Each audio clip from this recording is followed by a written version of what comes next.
street child is a painful life. Nobody's talking about them. Nobody's interested. And these guys, they are humans.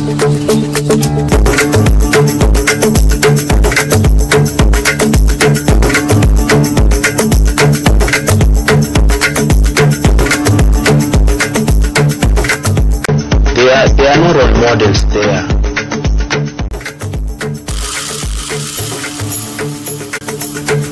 So where there is no role models, what do you expect? Anything.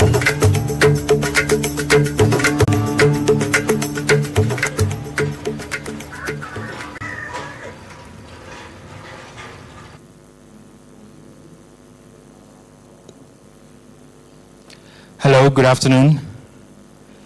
My name is Timothy Mora. I'm the Director of Fulfillment Company, also the Director for Nairobi by Night and cinematographer. Hello, my name is Abubakar Majid, Abu Sense, otherwise known. I'm the writer and the edit supervisor. Oh, hi guys, please wave to me for my self-esteem. Anyway, my name is George Muley. I also work in fulfillment entertainment, and we are part of also the conceptualization process. Thank you. Right, let me get to it because we have only 5 minutes left. Nairobi by Night is a 4-part anthology documentary series, 30 minutes long each episode, about people whose lives are not normally seen.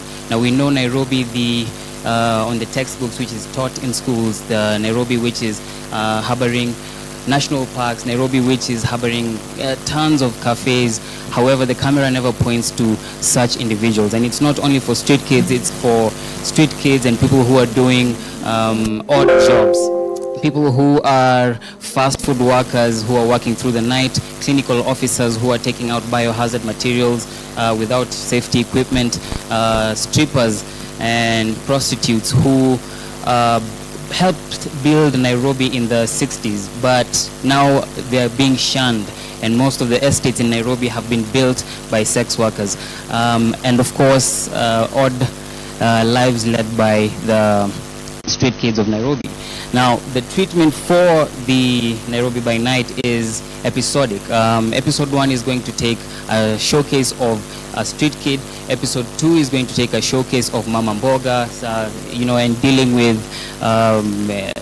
riotous city council officers who raid at any given point and leave their kids there, and they have to place requests for their kids to be released from the holding cells, and the sex workers who helped build Nairobi in the 60s and the 30s but are now shunned by the society, as well as people who are working in clinical offices and handling biohazard material and not having safety gears and being exposed to very vicious diseases and a threat of spreading it to the larger masses. Now, going back to episode 1, it's talking about Donga Man. Now this is an irony. The name Donga means rich in slang, and it's a juxtaposition between the wealthy Nairobi, which divides classes, and then the underground Nairobi, which is never known, but they insist on calling themselves with wealthy names. Episode 2 is for Mama Mboga, episode 3 as said before, and the name Nairobi by Night is exactly as it is. It's pointing the lens of the camera towards the time of which you sleep, you spend in the club, you spend watching series on Netflix, but not about people like them. And it's not to shun the audience, it's to show a different side of Nairobi where people not necessarily see it. The setting and location is in the heart and soul of Nairobi, in the CBD and the outskirts of the city as well. The visual approach is going to be tungsten and orange, the feel of orange tangerine at night of Nairobi. So even the music is going to be the natural sounds of the city at night, the chaotic sounds and the hum of the city when you're sleeping. The main characters are Donga, that's the guy himself, inspiring a young one, and then we move on to Mama Mboga, who we are researching on, and then the Queen of the Night is for the sex workers and clinical officers as the last episode. And all this is going to be joined up in one single documentary film. Now, the city of Nairobi acts as a character as well in this film. It's cold and gives a brush shoulder to all its occupants, but they're surviving and maintaining their charm throughout it. The music, as spoken before, the filmmaker right in front of me is Tim Maura. He's excellent filmmaker of documentaries, and he's made a couple of films as well, from Otieno winning the Owino about a young village at the coast dealing with lead poisoning and having to fight a large government body. So it's not a new topic for us to discover and cover. And that is Nairobi by Night. The distribution is going to be rebellious. We're going to show it on walls across the streets of Nairobi, just because we don't want to tell their story and use it as an anchorage to sell it to other people of the middle class and so on and so forth. But we want the people who are the subjects of this documentary to know that their story is being seen, their time is being watched, and everything of theirs is being accepted and appreciated. Thank you so much. Thank you, Timothy and Tim. To our judges, please.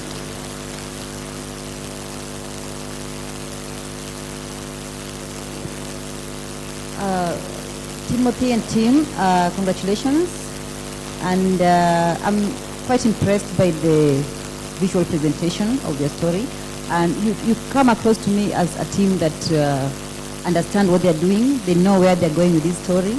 I get the conviction that you guys have done or are in the process of doing some very good research into the topic.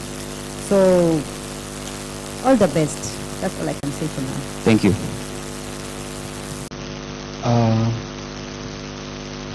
Nairobi by Night sounds like a very beautiful documentary. When you talk about the texture of the night, Nairobi being part of the character, and then being able to divide the different episodes that you're going to deal with, whether it is Donga, the Queen of the Night and the like, it brings some nostalgic thing that one would like to actually associate with. The thing which I don't know yet is it going to be a character-driven documentary, or is it going to be so NGO-ish, where it ends up having talking heads rather than characters who are being followed? Because that will be the only thing that will make or break this documentary. If it goes into character and the like, beautiful. If it becomes talking heads, because the trailer looks really cool, but I don't know whether it will go all the way as a story that follows characters. And that's it for me. Beautiful. Thank you. Okay, once more again to the team. Nairobi by Night, as they've already said, it sounds quite exciting. But as you made your presentation, I was just wondering, when we talk of documentary, it's anchored on actual information, factual information. So I'm wondering, is it going to be a pure documentary or is it going to be a docudrama?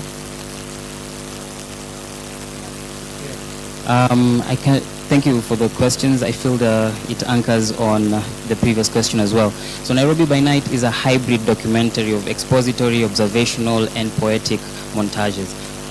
The dramatizations in Nairobi by Night are just to introduce the characters through things that we relate to. So the first episode is going to be a burger being followed all the way through to the dump site, a leftover burger being followed all the way through to the dump site, and a hand enters the frame and takes it, and that's going to introduce us to Donga and the rest of the chokoras. And from then on, it's Donga, the character, driving the story. So it's not us saying the episode is going to end like this. No, we're following the story as well to anchor on that. And however the documentary ends, it's that the story is going to be purely from the character's side and not influenced by the filmmaker or the writer per se. And also it's very observatory because we have been developing the relationships with these characters to be able to be confident enough to say that we would like to make a documentary with them. It's been a journey of like 3 or 4 years working with them. Yeah. And yes, about the research angle, yes, it's based on research. These are true characters whose stories have been documented before, but in text and print. The Queen of the Night anchors on the Kenyan history research, and so it's something that we are not guessing. It's going to be character-driven, but backed by research in order to bring out the stories that they tell us as well. Thank you. A clap to Nairobi by Night. Next is Chama. Please be on the floor. I told you would speak.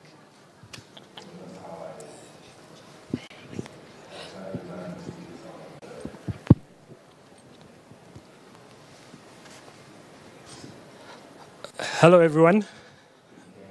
Welcome to our pitch. Hi. So our company name is Baru Collective. As you can see, we are a boutique film and TV production house established in Nairobi, Kenya. My name is Saitobao Kayare. I am an alumni of Film Academy. I have worked on various short films and TV shows which have been critically acclaimed and showcased in international film festivals. And my name is Mumo Liku. I'm a film producer, also a TV producer. I've worked with different production houses here in Kenya, such like Fatrain, Buni, Spillworks, just to mention a few. Our documentary is called Chama, and it's an observational documentary that's around 45 to 60 minutes. It's in Swahili and also vernacular. So the logline of our documentary is we observe Tencha, a women's group Chama, as they conduct their regular meetings and activities. So before I go into the synopsis, first of all, the first thing we have to understand, the statistics. In Kenya, there are over 300,000 Chamas, which actually have assets worth $4 billion. But enough of that, we're not thinking about facts or anything. Our documentary is purely observational. We don't care about the facts. We focus on this Tencha, a women's group comprised of 10 women that are from every social background, be it rich, low class, upper class, middle class, sorry for that. So the journey captures the essence and the ideals of a Chama with no prejudice, establishing why Chamas are success. Everyone here, either their mom, their sister, daughter, is in a Chama. And we want to capture the beauty of this Chamas, what goes on from the beginning, from the meal preparation to the communal of having the meals, and also for the empowerment of the women. Because we all know the women have really empowered us, and they are the background. They're the glue that sticks the families together. So, like I said, the 10 women we focus on, and then we'll go to the main protagonist, our protagonist.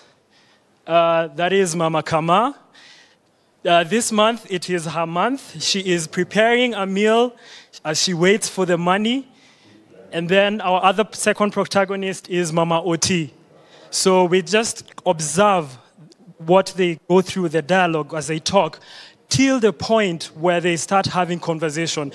Chamas are therapeutic to our women in our societies. It's something beautiful, inspiring about them.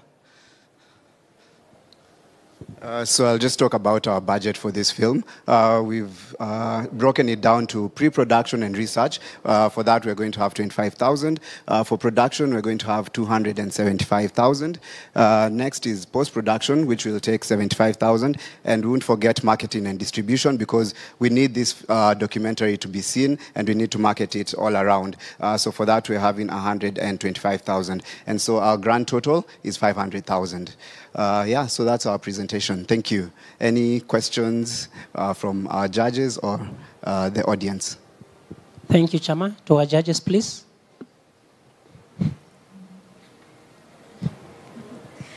Okay, I'm feeling harassed here. First question, emanating from Mudamba's comment that ladies first because we are the ones who belong to Chama. So my question is, what is Chama? Because in my thinking, there are a lot of men who are in Chama as well. So why is it strongly being insinuated that only women are in Chama from your presentation? And again, as you say, many of us here, sister, mom, all of us have people who are in Chama that we know. So what is the news? What is so amazing about Chama that you are here to tell us about? What's the value addition through your work?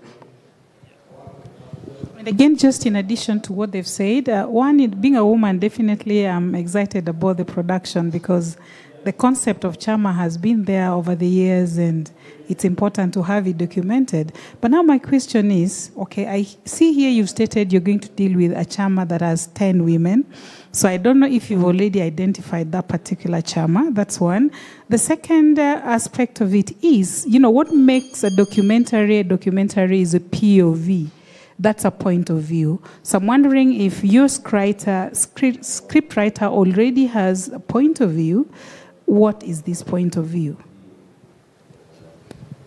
And now the men.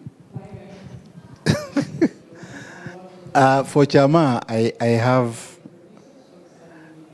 one simple question.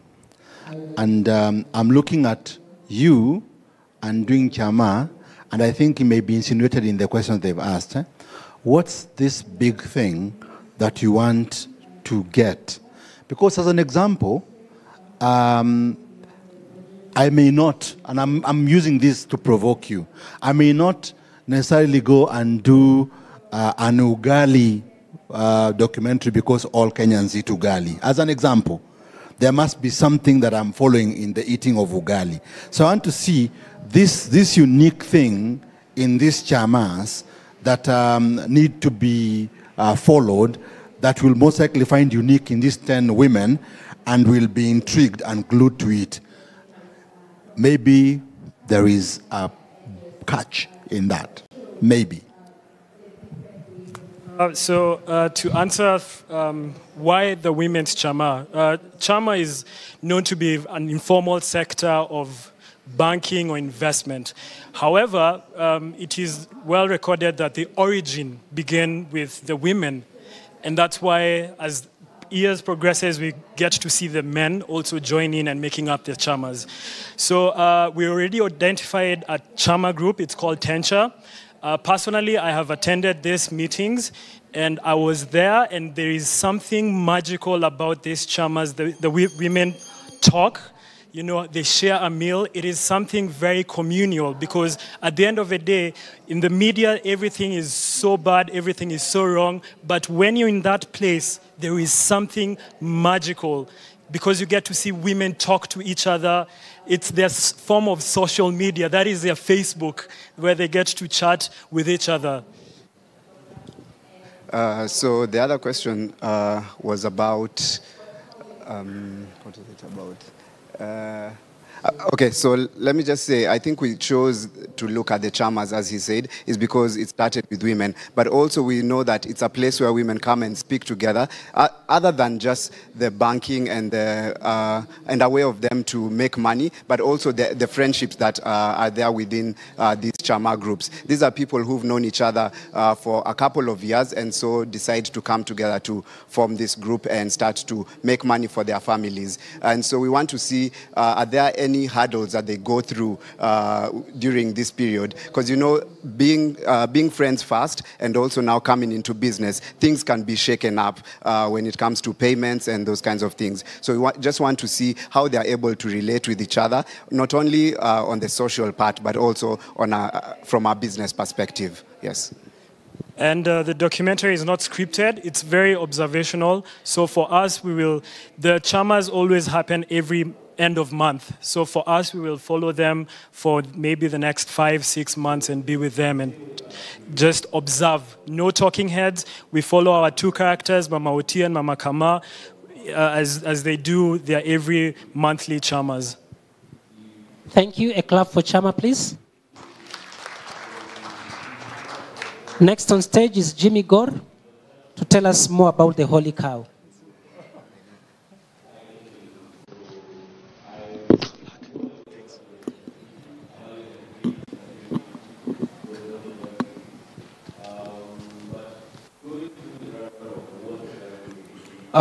Good afternoon. My name is Jimmy Gore with Good afternoon. My name is Edijo Mwaniki with Film Lab Kenya. Good afternoon, ladies and gentlemen. My name is Peter Kawa, a producer with Film Lab Kenya. Our documentary is entitled Holy Cow. It's a look into the worship, the place of worship among the Pokot, the place of the cow, the central role it plays in worship among the Pokots in Baringo and in West Pokot. Let's play the clip.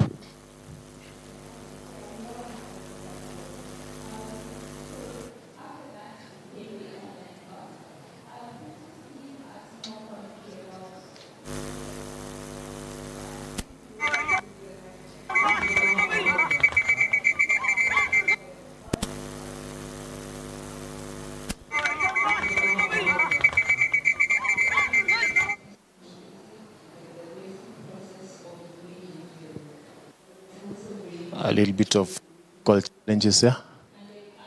I'm sure it's coming up just now.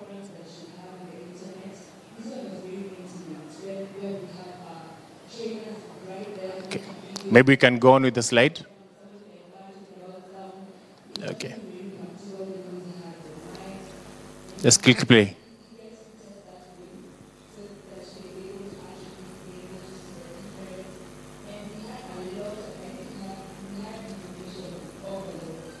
Right, maybe as we have that sorted, and just give us a background of what I've had the privilege myself of being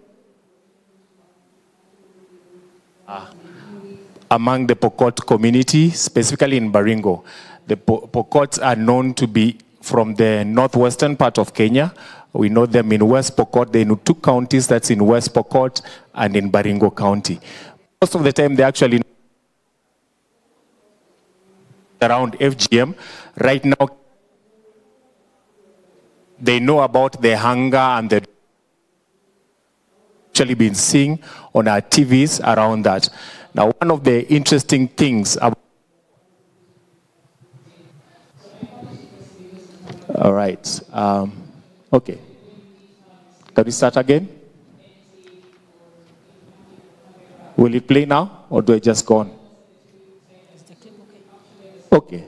What we can see here, there's a short clip there, but this clip is actually just showing one of the dances. Pokot is a very artistic community.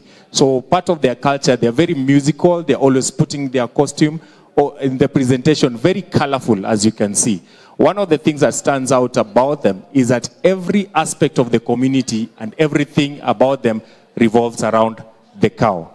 And one of the things that will be, like, for example, if you see the dance, most of their songs, they are either about a cow, in praise of a cow, or in praise of a warrior. I mentioned that most of the time they're actually known about cattle rustling.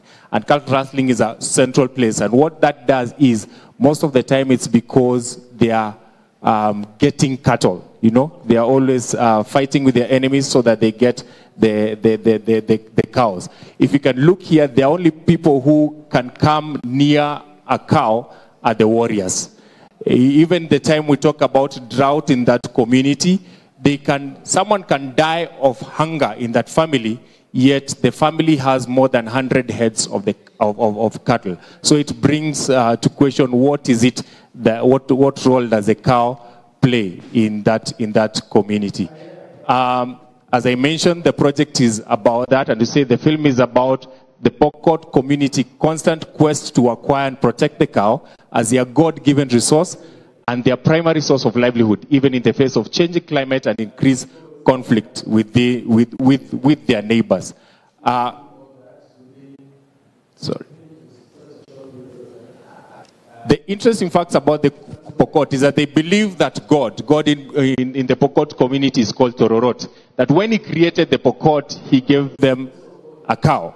So as far as the Pokot, in their minds, their worldview, as far as they are concerned, all the cows are theirs. So if you are not a Pokot and you have a cow, it's okay, but they can come for it from any time. So as an outsider, when you look at them, you say that they are thieves, but in their understanding, they're actually claiming that which was theirs, that which they were given by God. We know them as nomadic pastoralists, and often they move, not in search of their own food, but in search of water and pasture for their cows. So that's another central part that it plays. Pastoralist communities, and they live in arid lands, I mentioned in Baringo and in West Pokot in northern Kenya. And in those lands, one of the things that you'll notice when you get into those places is that there's barely any grass. So what happens is they have huge herds of cattle, but they don't have any grass, so they move towards the borders, and you'll constantly hear them fighting with the Marakwet, fighting with Turkana, all because they want to keep their cows. In time of drought, they would rather die of hunger than slaughter any cow for food. The cow remains a very central part in almost every aspect of their lives, and including their wars. So if you hear Pokot, if you ask their name, it has something to do with the cow. Whether it's a black cow, a brown cow, a colored cow, a cow with big horns, all their songs about that. We know them for FGM. And what happens in FGM is the moment a father will see their young girl and he takes her to get the cat, she becomes a woman. When she's a woman, that takes us to early marriage, because that means he gets cows. So everything that they are doing, they are constantly looking for that. Cattle rustling, even illiteracy. The young men, the young women get married early. The young men go to take care of their cows. So there is no value in education. In terms of the project, how we are looking at it, itself is an expository documentary. We are looking at having a documentary between 12 and 15 minutes. And the structure, the thing that we wanted to capitalize on, have some element of impressionism, so that we capitalize on the art and the culture of the Pokot. So we'll use a lot of traditional folk songs, use them to drive some of the just themselves.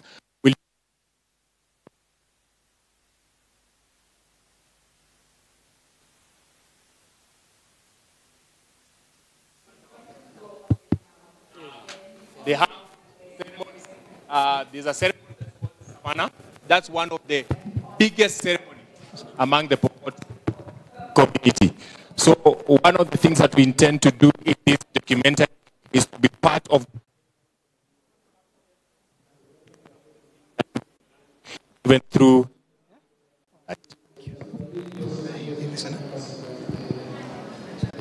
There is a lot of work that has gone around people trying to understand the Pokot. We have people who work among the community, especially looking at development agencies that have tried to understand why they are so vulnerable. Why is it that every other time we are talking about drought and hunger in the same community, and when we look at them, they have no reason to be vulnerable? And so we are going also to tap into some of those audiovisual sources where we are going to have photographs and some of the videos to do that. In terms of our storyline, we are looking at pegging it on some key characters, one of them being a reformed warrior who can help us to just understand the community, their own interactions with the cow, and some of the aspects of the culture and how that will actually play. And also one of the things that we want to do is to have just a general outline of the place of worship in many other religions, as you also take it now deeper into the Pokot. Talk more about the Pokot, talk about elements of worship and the place of the cow in that, and also the impact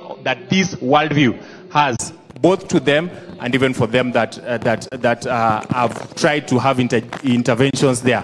We are looking at the church, we are looking at the government, we are looking at development agencies, those who have tried to do some work among them. But one of the things that we also hope that we can do is to highlight cases of successes in the area where they are no longer considered vulnerable, and what it has taken for that to have taken place. So that's what we are looking at as far as that is concerned.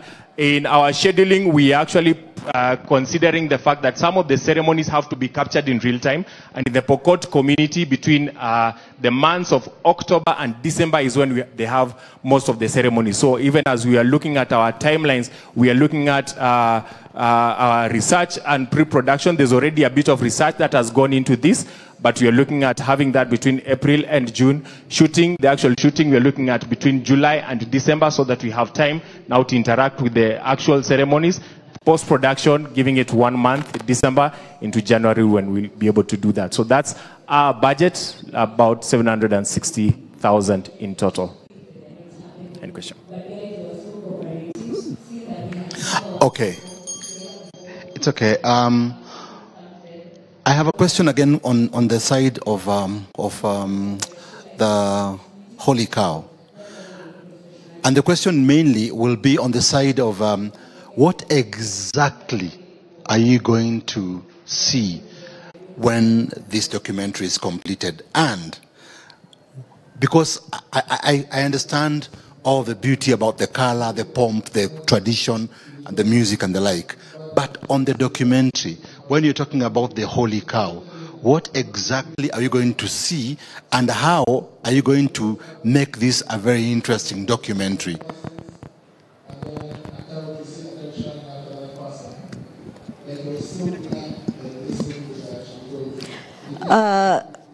Thank you so much, Jimmy and your team, for that presentation. First thing I want to say is that this is a very interesting way of saying that we are telling our stories. What we always ask, where are our stories? We have many stories in this country, in this continent. Where are these stories? So I would like to congratulate you for having gone into the depths of West Pokot and Baringo and come out with a story that gives us certain issues that we usually don't get to know about certain communities. So I was going to ask about timeline because I was getting worried about the many, the wide scope I thought you were taking. Because when I look at Holy Cow, I think it's probably going to just deal with the worship part, and so that is it. But I can see you are bringing in so many other elements, which is okay to contextualize. But I believe that when you get into the documentary, it will be more driven by the holiness of the cow, and all the other issues that you're talking about are just there to contextualize. So that's what I'm assuming. Otherwise, congratulations and all the best. Okay, I'm hoping it's Jimmy I'm talking to. Okay, Jimmy. This sounds quite interesting. As you made your presentation, I kept thinking about the kettle rustling, and most probably the documentary would help us understand it better. But then I got curious. Why the Pokot? Because you also have the Maasai and other communities that also value cow. So how did you come up with the idea of the Pokot and not these other nomadic tribes? My second part, which my colleagues have also raised, but I'm curious, you're talking of making it a 12 to 15 minutes documentary. And initially, I thought it was just going to focus on the worship aspect. But as you made your presentation, you brought out so many other things that are equally exciting. But I'm wondering how you're going to manage all this within 12 to 15 minutes. Can respond to that? All right. Thank you. Why Holy Cow? What will we see, and what will be the interesting aspect of it? What we will see ultimately is a central role that the cow plays in every aspect of the community. That's why, even probably answering the next question, in terms of contextualizing, one of the things from our own experience, we realize that this is not just an activity or a one event thing for the Pokot, because it addresses and it actually cuts across all aspects of the culture. So just trying to draw that, because we are trying to understand what is this value that is placed. I think we all know of the phrase, the sacred cow. That cow that cannot be touched. And it's interesting that it actually came also from a community that really reveres the cow. And that is one of the similarities that we'll find among the Pokot. So just trying to understand why. And the reason why this is important, where we're actually getting at, and part of it is also my own experience. Because for me, why the Pokot? Because it's a passionate experience. I've had encounter with them, a very close encounter. And I've seen the frustration that governments and that churches and development agencies are trying to engage with the community without really understanding them. So what this does is actually brings us to the worldview. What is the worldview of this community? Because when we come and we want to do things for them and we don't understand their values, what happens is whatever intervention, right now we are talking about millions. Millions that are being poured into such communities because of their vulnerability. Yet when you look at them, they have something that we can actually use to get them out of that. But most of the time our interventions are because we don't understand their worldview. So this draws us to the worldview of the Pokot so that we can actually appreciate and see how we can work with them. Thank you, Jimmy. A clap for them, please. So next on stage is Santa Mukabana to tell us more about the Femicide City.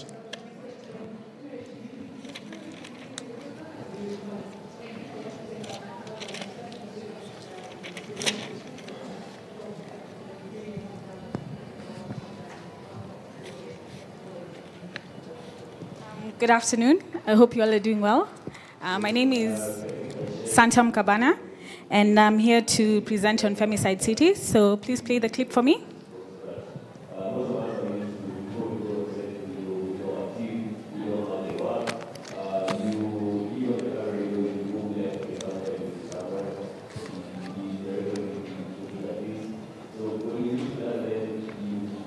Sound.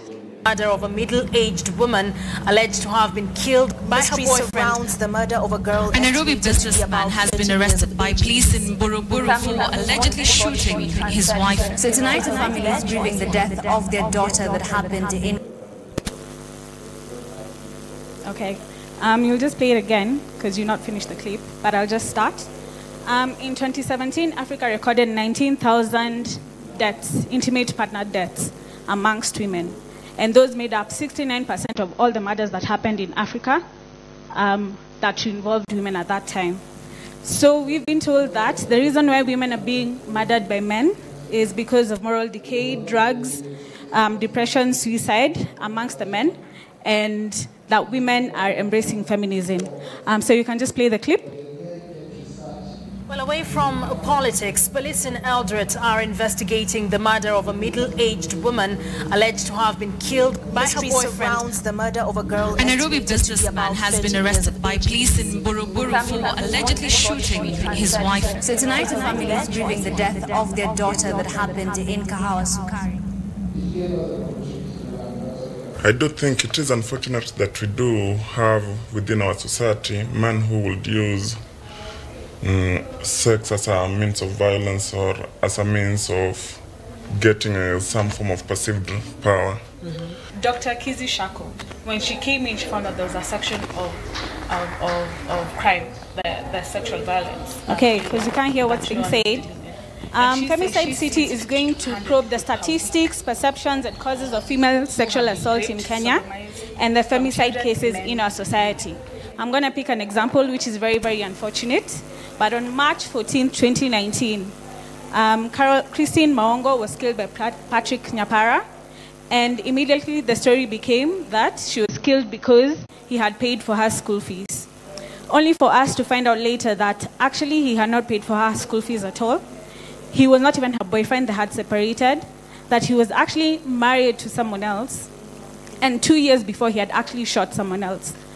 But online, the story became that women are responsible for their own murders, that women are only interested in getting further ahead using feminism, and that women are the main problem. So this particular clip came about from a concept that I had come up with called Ukweli Wangu, and in it we had people discuss their own personal issues, which are really burning inside their spirit. That's people from the ages of 25 to 35. And this story came up.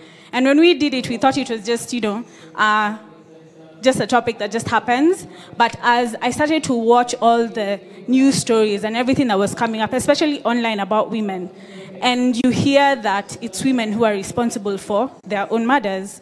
So Femicide City is going to be a surgery into the Kenyan society and our perceptions surrounding sexual assault of women and the murder of women. What do we think? How do we feel? And why is it that we only blame the women? Is it true when we say that the statistics are false and manipulated? Why are we only blaming feminism? And is it true that men cannot control their murderous urges? That as long as a man is slighted, it means that it's okay for him to kill, murder, maim, and in other words, malign a woman in public, and everything will be fine. This will be an idea of us asking ourselves questions about our intimate selves and our own perceptions of ourselves, especially women asking themselves why they think that women deserve to be murdered because they've slighted a man. Okay? So, just the way you've seen it, we're going to have intimate discussions of 5 people, and in it, we're going to intercut it with views from public figures. For example, Dr. Kizi Shako, who has seen between 50 to 100 people per week who are either sexually assaulted, sodomized, raped, and these numbers range from children, men, and women. Then we'll listen to also policymakers like Millie Odhiambo, who have set up the sexual assault bill, and discuss the false ideas which are put there. For example, the fact that many people do not know that who is accusing a man of rape, and if it's false, can go to jail for the same amount of time as that man would have gone to jail for. And finally, we'll ask the abuse victims and other individuals from their families how these accusations have impacted them and influenced their lives. Our budget is 500 billion. We are hoping that the film will be between 30 and 40 minutes. But mostly, we're just hoping that it will be a moment for Kenyans to be able to sit down and reflect and ask themselves questions. Those questions that we're not willing to ask in public, but we're willing to post online. Just a clarification, was it 500 billion or million? Sorry? Your budget. Just come clear on your budget. 500,000. 500,000. Yes. Okay. Sorry. You are almost shocked. So to our judges, please. Thank you so much, Santa, for that good presentation. And thank you for bringing up, proposing to work on a topic, an issue that is currently really with us in society. I think that's one of the roles of a documentary. But my concern in your, I'm trying to imagine your production, imagine watching your production, and I'm seeing a lot of these people you're mentioning, Millie Odhiambo, this expert, then the probably victims. Are you going to have a bit of reenactment of some of the scenes? Because again, it's difficult to make it observatory. Yes. And aren't you worried about too many talking heads? I don't know. I'm just trying to figure out how your production will look like. The concept of Ukweli Wangu was to bring 4 or 5 individuals together to have a discussion about their own personal beliefs. Obviously, the beliefs may not reflect with everyone in the audience who will be watching the show, but it will just be them expressing their opinion and then asking the people who are involved whether this is actually what is believed. So it's probing the perceptions, probing the statistics, finding out whether what we believe is really real or we're just saying it without any sort of evidence. Okay.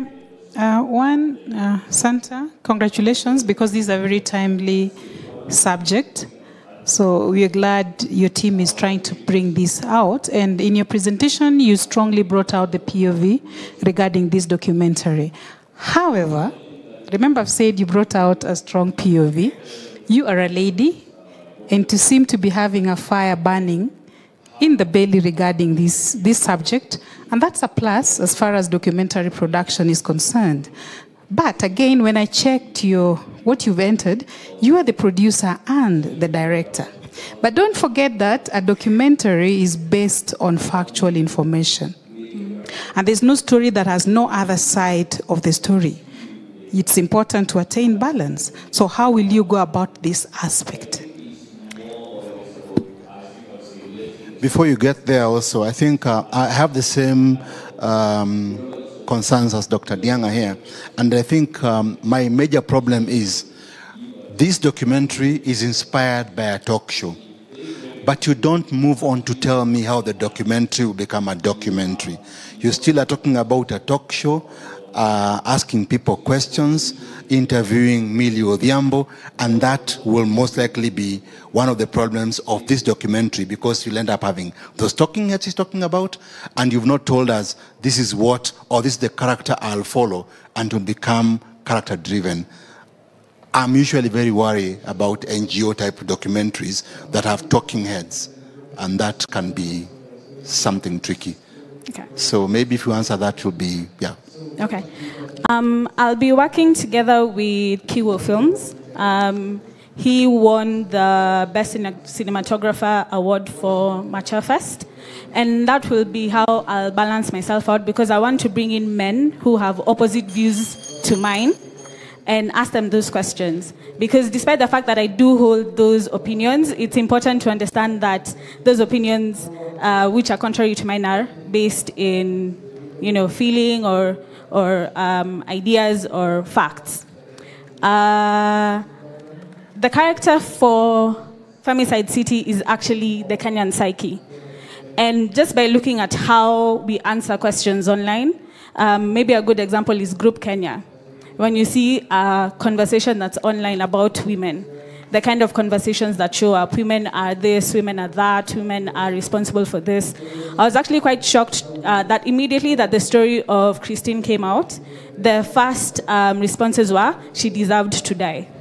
And for me, I feel assessing and dissecting the character of Kenya's psyche is the main question here. Why do we think the way we are thinking? Thank you. A clap for her, please. So next on stage is Filamu Kenya, led by Kang'ethe Mungai.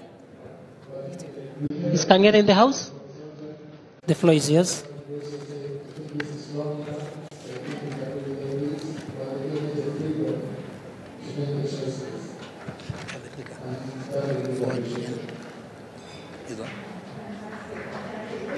Yeah, good afternoon, everybody. My name is Kang'ethe Mungai. I'm a filmmaker. I'm a producer, scriptwriter, as well as a director. Now, today, I am here to talk to you about a project that is very close to my heart. So, it's about film production. But basically, I'll start with Kikwetu Productions, because that's where I'm from. Kikwetu Productions is a film production and service company. We have been in operation for the past 10 years. Actually, I've been a film producer for over 10 years. But I started as an actor, so I've been there for longer. So that is the background. So this project that I'm working on is, as I was saying, is very close to my heart. And as well, I think very close to all of us because we are all here as filmmakers. Filamu Kenya is a 90-minute, 3-part informative documentary on film production in Kenya and basically the state of the film industry in Kenya. And I'm sure we are, all of us here, as much as we are pitching and the documentaries and the films and everything, we need to look at the actual film, the state of the film industry in this country. So what you're doing is just, we are basically looking at the sector. But what I want to do is to have an in-depth look at the sector. We want to look at this sector from when it started, back before pre-colonialization, know how it was. We were doing very well back then, what happened in between, what we're doing up until now, and so on and so forth. So we are looking at the sector, how it is performing currently. We're also going to look at the challenges that we are facing. I'm sure these are things that most of us, if we were told to talk about challenges, would stay here until tomorrow, talking about the same things that we've been seeing, hearing throughout. We're also looking at the gains. I believe there's been a lot of gains that we've had, maybe, in the industry. Again, one of the things that is very close to my heart is the heroes of the industry. There are very many people who have really worked tirelessly behind the scenes, maybe somewhere there, and they are never recognized. We don't know them. We don't know where they end up. They just disappear somewhere. So these are people that I'm really keen on finding out what happens to them. Finally, which is, again, to me, very, very important, we don't just want to do a documentary and take it out there for people to watch, and then it ends there, or just a topic, and then it fizzles out. The most important thing with this is that we want to bring our recommendations to the stakeholders, first of all. Stakeholders is us, everybody who is in the industry, and most of all, the policy makers. You realize there are so many people in the offices, the bureaucrats who are there, who make the decisions about us. But unfortunately, they really have very little clue about what's happening. And when they're making the policies, like a few days when I went to a public participation, I realized the PSAs were there, the bureaucrats, all these people in the offices, but there are a few filmmakers. So nobody knows anything about us. When they're making the policies, they just go ahead.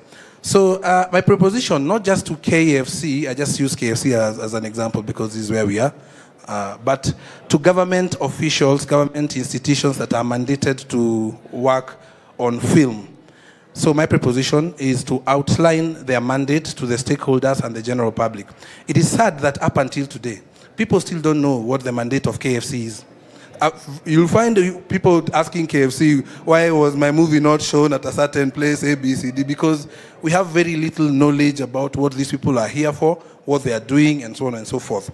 So that is one of the reasons as to why I felt complained. Kenya Films Commission, being a major stakeholder in the film industry, we need to know what they are about, what they are doing, their goals, Again, of course, there are challenges, there are achievements. I'm sure they've done something all throughout these years. And their recommendations to the stakeholders and to the policymakers from now KFC's point of view and all the other governmental institutions like KFCB as a regulator. What is their recommendations to the policymakers? So what is the main goal of this project? First of all is to create awareness of the state of the film sector in Kenya. That's very important. Just walk outside the streets. Ask anybody about Kenya, what do you think about the local film production? You'll be shocked. Very few people know about what we're doing, where we're at. Thank you. So again, we want to emphasize on the need to support the growth of the local film industry in Kenya. This is, of course, to the private sector, government, and the general public. Challenge again, private sector, you go to Kenya Airways, you go to all these brands, big brands, they have very little clue about what we are doing. We want to highlight the benefits of a developed film industry in the nation. It is sad that up until today, I still have to go to an office and tell them, you see, when the industry grows, tourism will grow. You see, job employment, youth empowerment, employment, and all these things are going to take place. It appears as though up until now, we still need to tell people and the other corporates about the issues of film industry. We want to emphasize on compliance again. If you're filming, you need to know how to go about it and to be registered and join associations and all that. We need to help the sector borrow and live from other countries that have excelled in film business. To me, this is very important. We need to bring to this sector, let them know how Nigeria succeeded. We all talk about Nigeria, talk about South Africa, but nobody actually really tells us this is what they did. This is what Nigeria did. This is what South Africa did, and so on and so forth. My budget is 3.5 million. That is the clip that I'm working on. So with the 500, I think it will go a long way in helping me start with, of course, the initial stages that I've been working on. That is research, which is very important, and again, the initial stages of the film. I've also spoken to other stakeholders in the film industry where I'm hoping to raise the rest of the amount. Thank you very much. Thank you, Kangede. To our judges. Thank you, Kangede. I think one of the things I can just say quickly about that documentary is it's an important one. It's quite central to the industry, and I think it has a place, and it really needs to most likely end up being produced. But having said that, I go now to the aesthetics of documentary filmmaking, and this will end up becoming most likely a film that relies so much on archival footage, and most likely also going down to do quite a bit of interviews. And therefore, I'm curious about the style which you will adapt in being able to have this actualized. I see quite a bit of information-laden a kind of documentary that would end up becoming, again, and there's nothing wrong with that being so, an NGO type documentary which has a lot of information, and therefore you lose touch with the characters. But having said that, I know that this is a film that could be pitched at any space and most likely be able to get a hearing because it's central to the industry. I only worry that when it comes to the 500,000 shillings that Kenya Film Commission is providing, I think at the end of the day, a product has to be seen, and your product, yes, it's still fine, could end up being the pitching thing that you'll end up doing. But it would be fantastic to hear. We've already gotten 1.5, we've gotten 2, and therefore we just want 500,000 to finish. That would be very interesting. But that's my take, just Mudamba's take. Thanks. Oh, thank you, Kangede, for your presentation. And this is going to be a 90-minute film. And I'm trying to, again, see it. I like seeing a film as we talk about it, as we plan for it. And you've given us all that is going to go into it, but I'm just wondering, we've been talking about POV a lot. So what is the perspective you're taking into this story? Who are you talking to? Who are you targeting? Who are you engaging? What are the issues that you're bringing up, and from whose perspective? So, because I'm seeing a lot of information, there are so many things that can be done. You're trying to talk about those who came into the industry and then fell off. That's a whole story. That's a whole documentary on its own. all these state agencies, that's another documentary. So there are so many things floating or flying around that if you're not careful, you are not going to have order. So it will be good for you to kind of control it and see where you are coming in and what it is that you're saying and who is, to whom are you saying this, for what action. Thank you. Otherwise, all the best.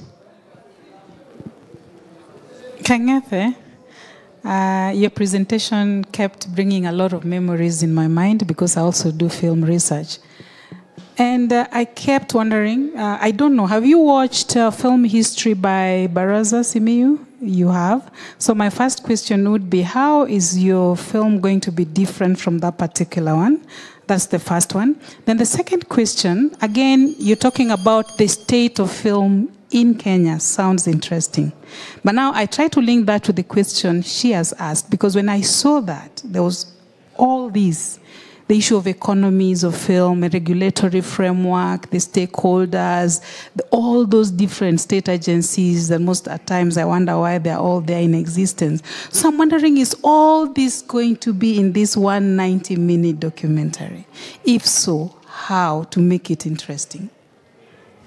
Okay, thank you very much.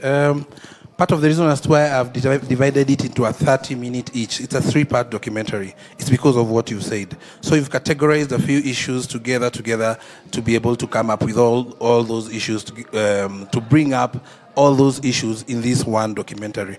So the documentary is very informative, and it's looking at issues at a very in-depth point of view, and that's why you've divided it that way. Yeah, so we've packaged it in a way that we'll be able to tell you. In my experience of filmmaking, I think 90 minutes is very enough for me. Because again, you don't want to have a documentary which will just keep you here glued all day and pretty much not taking the message home. Again, this documentary is really geared towards, it is focusing so much on policymakers, as one of the questions that was being asked. My thinking, yes, of course, it is meant to go to the general public, because Kenyans need to know. Kenyans need to know they have a responsibility to grow this industry, because they keep on throwing the ball to us as producers. Producers have not done ABCD. But if we look at this documentary from that perspective, then we tell everybody you have a responsibility. But mostly, it is the policy makers, government, and government officials who are in charge of making policies about film. Sum up, please. Yes, thank you.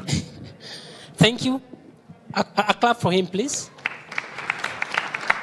So last and not least is the Nyatiti. That is a game of Luo cultural music led by Griffin Lual. The floor is yours.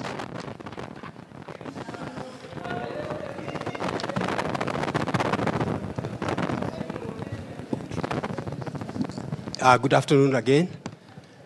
My name is Nick Njashi. He is Lual Griffin, and we shall be presenting our wish to produce this documentary called The Nyatiti, a gem of the Luo cultural music. It is a subject very close to our heart, and it's something that we've been pursuing from 2017.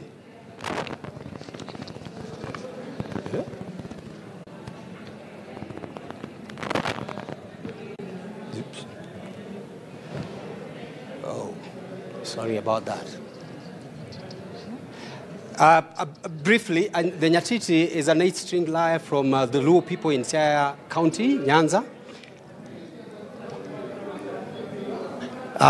From Nyanza, and was used to mark traditional cultural milestones, celebrating the birth of a child, marriage, or played at burial ceremonies, and also as well as general entertainment. I think at this time, I'd like to ask our audiovisual team to show a brief clip of the Nyatiti. Welcome to the Africa Diaries Cultural Technology Scene. The Nyatiti is a traditional... Welcome to the Africa Diaries Cultural Technology Scene. The Nyatiti is a traditional musical instrument from Luo Nyanza in Western Kenya. The Nyatiti is played at all major Luo traditional ceremonies. We are going to show you how the Nyatiti is made. We are visiting with Mr. Charles Omenda, one of the last remaining makers and players of the Nyatiti. The nyatiti is constructed from a soft but sturdy wood known locally as ondero. This block will be hollowed out and curved to form the bowl shape that is the nyatiti soundbox. He starts off using an axe to cut out big chunks. He then uses a hammer and chisel to cut out in finer detail the interior and exterior to end up with a final bowl shape. The next stage in the assembly of the nyatiti is the preparation of the arms. The assembly is now ready to be fitted with cowhide, which forms the membrane of the nyatiti. To prepare the membrane, the hides have to be soaked in running water. This softens the skin, makes it malleable to stretching and cutting. Using a metal tool shaped like a hook, he stretches the cowhide while his grandson holds it in place by hammering panel pins to hold the hide in place. He now cuts a hole through the hide at the back of the nyatiti. It is through this hole that the nyatiti strings will be threaded. All the 8 strings are threaded through the top hole to exit out of the side hole, where they are fastened and held in place by wedging a nail across the side opening. We can stop it there, please. In the process is fixing wedges. That was a short clip of our first phase of the nyatiti. And so this documentary seeks to document basically the following. Retracing the roots and the making of the nyatiti, who plays it, when and why it is played. The documentary will revolve around the different musicians who play the nyatiti across the world, their motivation, challenges that they face, and what should be done to preserve this disappearing culture of playing the nyatiti. It'll also look at what the scholars are doing about the scholars' perspective on the nyatiti, and also more so the cultural music of Kenya, especially because our cultural instruments are not taught in our institutions. We can learn how to play guitar, we can learn how to play piano, but we can't learn how to play what our forefathers played. Wow.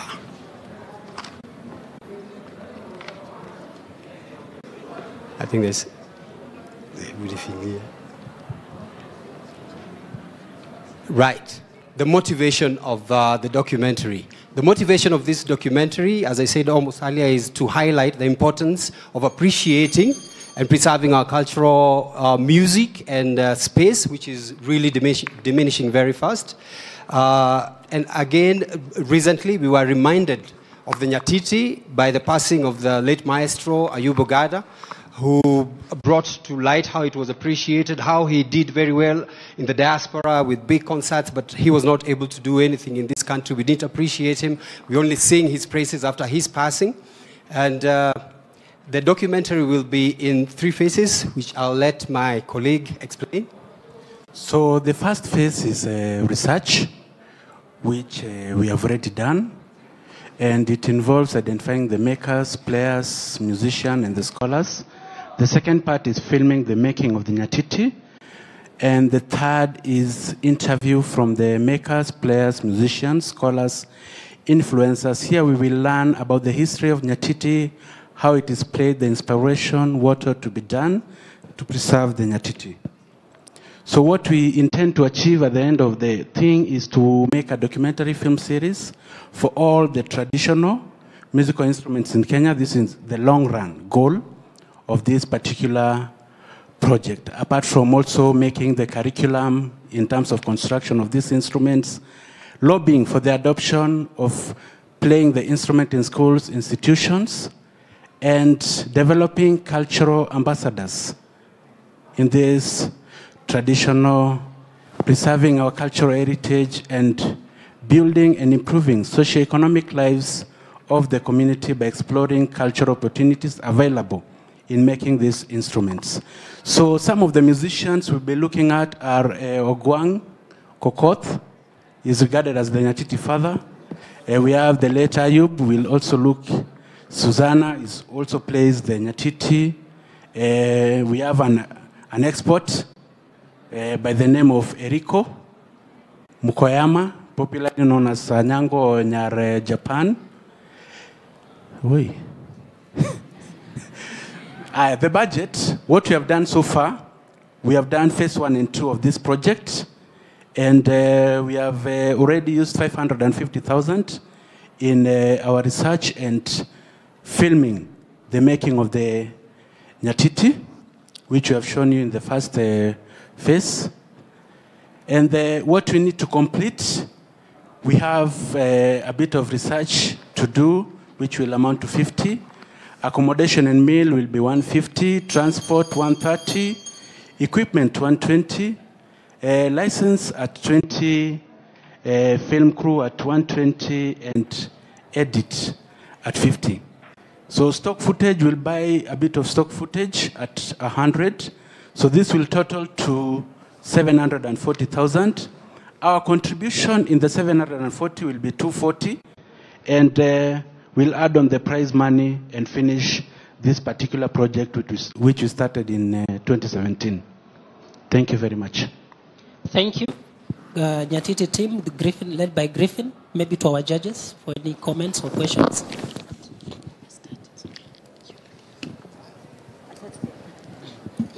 Okay. Again, when it comes to the Nyatiti, my only worry, my huge worry, is when you start talking about every other thing. Because we are talking about just concentrate on what you are pitching. Don't go into the other instruments, because that becomes another ball game. Now, for this particular Nyatiti instrument, I'm still asking myself, what will I see? And I've seen you starting off with the making of the Nyatiti, and then you've talked about going off to interview people, etc. How long will the documentary end up becoming? Because again, those are the other things that still come into play once you again widen quite a bit. If you say, I'm following a character, you know it becomes a bit simpler. I'm following so-and-so who will open, the father of Nyatiti. Then I'll also compare with Ayub and most likely Suzanne. But when you have another 4 or 5 characters and you already have stuff, it becomes quite tricky. So I want to understand, what will I see when you guys come up with Nyatiti? What is they talk about the POV. Once I sit down to watch, how long is it? Is it 30 minutes? 45. 35 minutes? 45 minutes. 45 minutes. What will it be? And what hooks me to it? What will make me want to watch Nyatiti and not go and watch Wandende, as an example? Lual, again, good work, good presentation. Mine is extremely short now because I just enjoyed the part where you followed the making of Nyatiti. I think that's the kind of thing that documentary does. Yeah, you tell us things we didn't know about. So I like that, but I'm still, if I were to make that documentary, I would make it less than 30 minutes. But I don't know what makes you take it to 45. I think it's partly what Damba is talking about, having every other thing in it. So make it tight with such captivating revelations of things that we don't easily get to see every day. Griffin and Tim, when I heard the lyrics, I almost felt like standing up and making a few beats, dancing the lyrics of Nyatiti. So thank you so much for bringing out who we are and something to do with our own music that's gaining importance across global levels. But then again, as they've said, you started off so well in your presentation in bringing out the focus of your story, which was quite focused. But towards the end, you started bringing in so many things that if you're not careful, can end up diluting your beautiful story. So all the best. Okay, thank you. Maybe I could answer Mudamba on exactly what you expect to see. The story, like what we are seeing here, is the story of Mr. Omenda. He's one of the remaining Nyatiti makers in Siaya County. And he told us there is no one who is going to take over after he finishes. Then why we are interpassing the story with Ayub Ogadas and and the Japanese lady is just to show the spectrum of the music, because each of them are able to use this music differently. And even in our research, we did find out that each and every Nyatiti player has a unique style and a unique way of redemption that I think needs to be heard. We added scholars into it to balance the story. We really would want to understand why, so many years after independence, there's no school that is teaching Nyatiti in an institution. We would really want to know. And I think Kenyans are owed that right to know why. Is it that we say, let's go back to our culture, and yet our institutions have done nothing to promote or to build? So, the addition of other instruments is because we are hoping that with the first one of the Nyatiti is that we will be able to get the impetus, the drive to also follow other musical instruments from the rest of Kenya. Because I think each of them needs a day in the light. I think so. I hope I've answered. Thank you, Griffin and your team, for that presentation.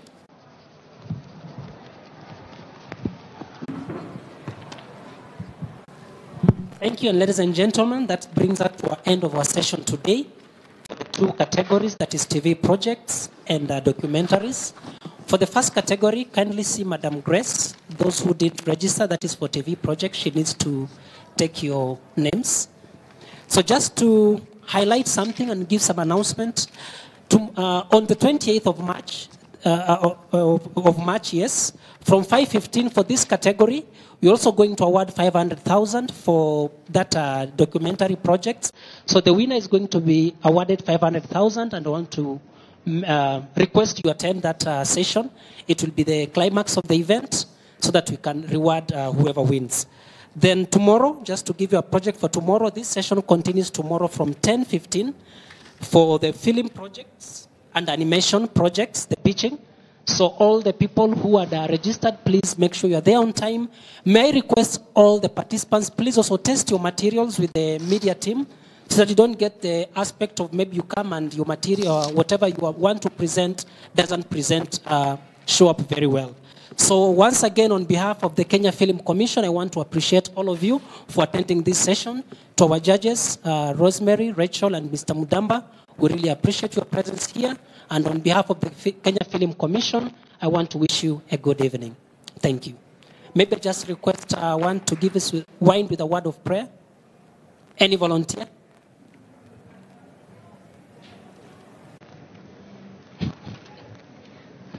Thank you. Let us pray. Father, we come before you today. We want to thank you so much for this time that you have allowed us to share ideas, oh God. I thank you for the participants, and I thank you for the panel. I put this process in your hands, oh Lord, and even as we leave this place, I pray that you go with us and just give us a good evening. Let us get to our places safely. And for tomorrow and for the rest of this week, Lord, just be with us, and glory be to your name. Pray this, believing and trusting in your name. Amen. Thank you, everyone. Enjoy your evening. We are meeting tomorrow from 10:15.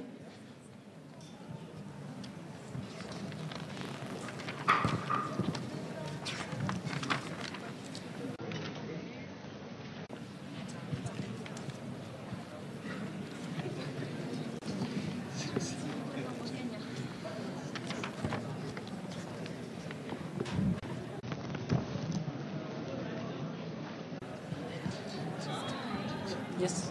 Do you mind if I see the schedule for tomorrow, for pitches? Yes, I can give you one.